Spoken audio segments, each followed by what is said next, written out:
In this video, I'll teach you how to fix the issue where the header image that you're trying to add to your Wix category page doesn't show. As you can see right now, we have the image disabled, but yet we can't see anything happening here. So the issue most likely is that you haven't added an image. So to go ahead and add an image, simply go ahead and click on Manage Products right here.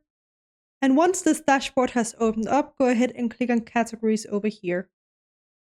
Now you need to go ahead and select the category where you want to add an image. In this case, I would do all products because that is my category page. And go ahead and click on the big plus right here. And I just need to go ahead and upload your media or go ahead and select an image if you have one already. In this case, just for the demonstration purposes, I'm going to go ahead and choose some media from Wix. Let's say I want this right here. Go ahead and select it and then click Add to Page. Once it's added here, go ahead and click Save. And then you can click away from it.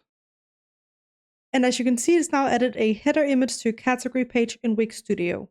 I hope you found this tutorial helpful. Please let me know if you have any other questions in the comment section below and I will try my best to help you out.